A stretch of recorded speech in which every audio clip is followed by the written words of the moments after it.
তো প্রিয় শিক্ষার্থীবৃন্দ, আপনারা দেখতে পাচ্ছেন আমার এই মিডল টার্ম শিটের 1 নম্বর অঙ্কের solution x² plus 13x plus 36 অঙ্কে দেওয়া আছে। এটা তা মিডল টার্ম অঙ্ক করার সময় আমাদের নিয়ম কি? প্রথম নিয়ম হচ্ছে 3টা পদ থাকবে, প্রথম পদ, দ্বিতীয় পদ, তৃতীয় পদ। 3টা পদ আছে। মিনিমাম আমাদের দ্বিঘাত সমীকরণ থাকতে হবে। আর সাধারণত শেষের পদটা হয় ধ্রুবক পদ। যদি কোনো শেষের পদের সঙ্গে যদি কোনো চলক বা কোনো চলক বা যেমন চলক এক্স ওয়াই জেড ABC না থাকে, সাধারণত এই পদটাকে ধ্রুবক পদ বলা হয়। তা আমরা কী বললাম? আমি শুরুতেই বললাম যে 3টা পদ থাকবে, প্রথম পদ, দ্বিতীয় পদ, তৃতীয় পদ। তা আমরা মিডল টার্ম অঙ্ক করার সময়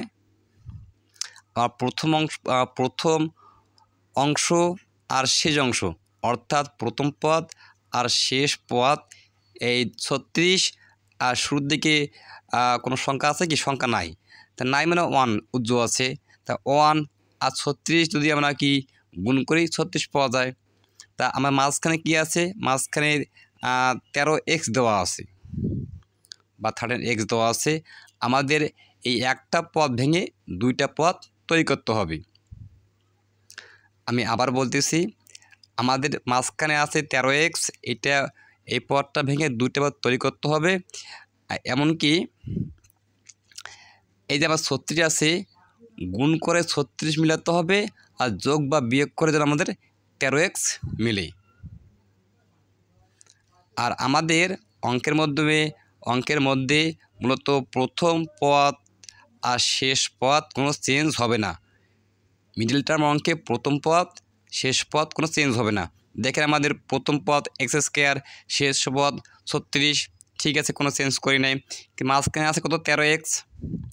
এই 13xকে আমরা কী করছি? যেমন 4 লং 36 হয়, গুণ করে 36 পাওয়া যায়, আবার যোগ করে আমাদের 13x পাওয়া যায়। তাহলে আমার অঙ্কটা ঠিক আছে। আমাদের মূলত গুণ করে 36 মিলাতে হবে, আবার ওই একই সংখ্যা যোগ বা বিয়োগ করে যেন 13x মিলে। এখানে আরও একটা আমি শিক্ষার্থীবৃন্দদের মনে রাখার জন্য একটা টেকনিক শিখে দিই। যদি সবগুলো অংশে প্লাস থাকে, মনে রাখতে হবে অবশ্যই যোগ করেই আমাদের 13 মিলাতে হবে। তাহলে যদি x সংক্রান্ত অঙ্ক, তাহলে কি আমাদের 4,36, 9x প্লাস 4x। এর পরের ধাপের কাজ কি? আমার কাজ হচ্ছে ইকুয়াল x, আমরা x কমন নিলাম, এই x² প্লাস 9x, এখান থেকেই 2টা পদের মধ্যে আমরা কমন নেব, আবার 4x প্লাস 36 এর মধ্যে একটা কমন নেব।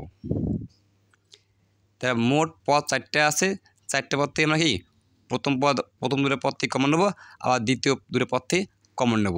তা এখানে দেখেন x² আছে প্লাস 9x আছে। এখানে আমাদের কি আছে? এখানে মূলত এক্সটা উভয়ের মধ্যে আছে। এখন আমাদের প্রশ্ন হতে পারে কমন নেওয়া আমরা কীভাবে বুঝবো কমন যাবে? একই চলক যদি 2 জায়গায় থাকে, যেটা সবচেয়ে ছোটো ওটাই কমন নেব। এক্স 2 জায়গায় আছে, এক্স কমন নিয়েছি, আর কি থাকে? এক্স প্লাস 9 থাকে।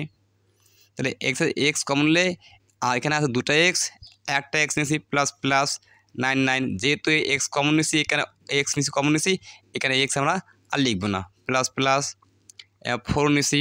তাহলে এক্স প্লাস 4 দিয়ে 36কে ভাগ করলে 4 লং 36, 9 পাওয়া যায়।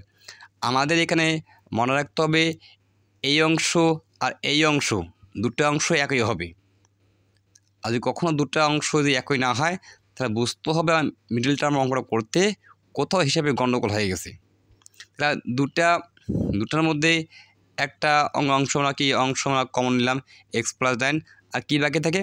এই এক্স প্লাস 9, এখানে এক্স প্লাস 9, 2টা অংশের মধ্যে একটা অংশ কমন নিলাম, আর বাকি থাকে এই এক্স প্লাস 4, এক্স প্লাস 4। আশা করি প্রিয় শিক্ষার্থীবৃন্দ, আপনারা সকলেই একদম অঙ্কটা খুব সহজে বুঝতে পারছেন। তা আপনারা যদি একান্ত 1 থেকে 80টা অঙ্ক আমি আপনাদের এর আগে আমার চ্যানেলে দিয়েছি। যদি সবগুলো অঙ্ক সলিউশন দেখতে চান, প্লিজ আপনারা সাবস্ক্রাইব করে পাশে থাকুন। যখন আমি অঙ্কগুলো আমার চ্যানেলে